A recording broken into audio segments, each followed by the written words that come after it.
Coming up, in an offseason filled with changes, the Coyotes bring in a new man at the top. The D-backs brought a strong desert flavor to the Midsummer Classic. Earl Watson is celebrated for his impact that stretches far beyond the basketball court. And we take you to Tempe Town Lake for a special kind of boat ride. Welcome everybody to Cronkite Sports Now on Facebook Live. I'm Faith Phares. We begin today with the Coyotes. The franchise named former Arizona State Athletic Director Steve Patterson as president and CEO just a day after bringing in Rick Tocchet to coach the team. Patterson served as athletic director at Arizona State for about a year and a half before leaving for the same job at Texas in 2013. Patterson has over 30 years' experience serving as an executive in collegiate and professional sports. In a release announcing the move, Coyotes owner Anthony Barroway expressed his hope that Patterson's previous work will help the team in its pursuit of a new home in the Valley. Barroway also announced that the promotion of GM John Chika to president of hockey operations while maintaining his title of GM. 6 years ago today, Phoenix played host to Major League Baseball's All-Star Game. The National League won 5-1. Last night, 4 Diamondbacks players were in uniform for the 88th All-Star Game held at Marlins Park in Miami.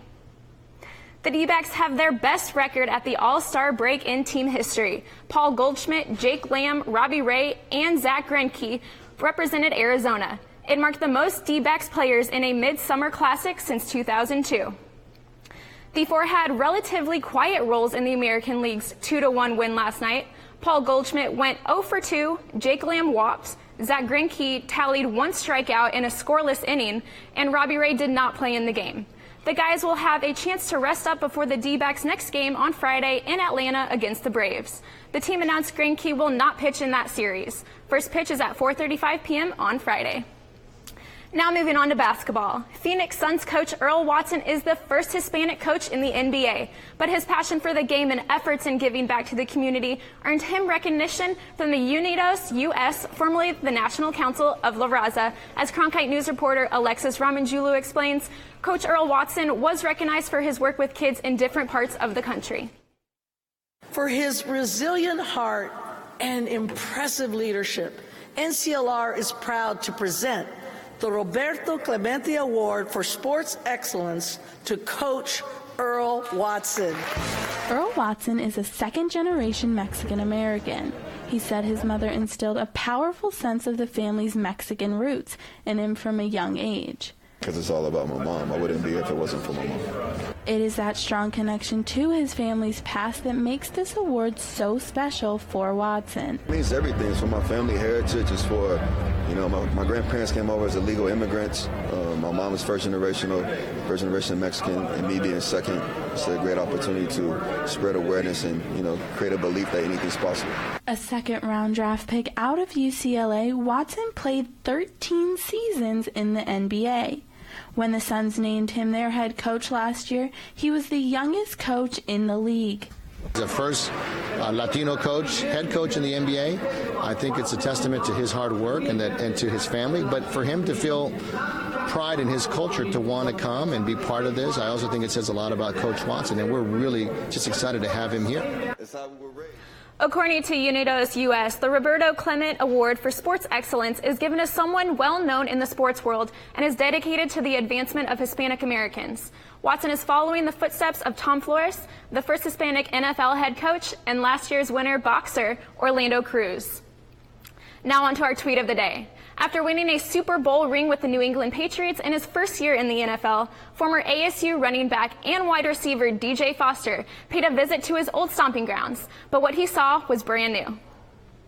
DJ Foster tweeted, "Me walking through @football ASU new facilities today. Unbelievable." As part of ASU's $268 million stadium renovations, ASU is adding a video board, renovations to the Student Athlete Center, upgraded locker rooms, and a redone west side of the stadium, complete with tributes to the late Pat Tillman. Keeping with ASU athletics, but moving from Sun Devil Stadium to Phoenix Muni, yesterday ASU baseball coach Tracy Smith announced the hiring of pitching coach Mike Cather. Cather comes from the Miami Marlins, where he served as the minor league pitching coordinator. Cather has over 10 years of experience as a professional pitcher, including 3 years in the MLB playing for the Atlanta Braves. He joins ASU after one of the worst seasons in the program history, when the team went 23-32. We finished today with the Phoenix Desert Dragons, a non-traditional support group. Danielle Lincecum went to Tempe to meet the boating team made up of women who have battled or are currently battling breast cancer. Arrows up and go! Every Thursday night and Sunday morning, you can find breast cancer survivor Melissa Adams on Tempe Town Lake coaching the Phoenix Desert Dragons. I'd always been very active, and all of a sudden my lifestyle had changed and I couldn't do the things that I was able to do. Was at my doctor's office and saw a postcard that had dragon boating on it, and I thought, I'll go try that. Adams just finished her first year coaching in Phoenix after joining the team following a second place finish at the International Breast Cancer Dragon Boat Festival. It was very, very powerful, and just watching all these women that have had the same experience that I did come together in that boat and just not really have cancer be the focus. Paddlers, are you ready? We have alignment. Attention, please. Go! According to the Leonard Davis Institute of Health at the University of Pennsylvania, the connection between breast cancer survivors and dragon boating began 21 years ago with a Canadian doctor. In putting together and evaluating a dragon boat team, Dr. Don McKenzie found that rigorous upper body exercise reduced the risk of lymphedema, a painful fluid buildup in the arms and shoulders common in breast cancer survivors. Sometimes you don't even talk about breast cancer, but it's nice to look next to somebody and say, oh, were you ever on this med? Or, you know, and kind of talk about things, but it's not the focus. We're all here to support each other and to show that having had cancer or have cancer is not a death sentence, that you are still strong and you can do things, and it's just very motivating. We want to really just find a new normal. What I do try to impress upon the paddlers is, you know, first and foremost, you are athletes. The Desert Dragons are in the midst of fundraising to compete in the International Breast Cancer Commission's Dragon Boat Festival, being held in Florence, Italy next year. Dr. Catherine Schmitz conducted her own study and published an article in the New England Journal of Medicine in 2009. The article says that strenuous physical activity reduces the risk of developing lymphedema in women at highest risk by 70%. Dr. Schmitz says that physical activity should be prescribed to all cancer patients. That's it for this episode of Cronkite Sports Now on Facebook Live. Thanks so much for joining us. Check out our stories from across the valley in the Cronkite Sports section on ArizonaSports.com. For top news stories from around Arizona, go to cronkitenews.azpbs.org.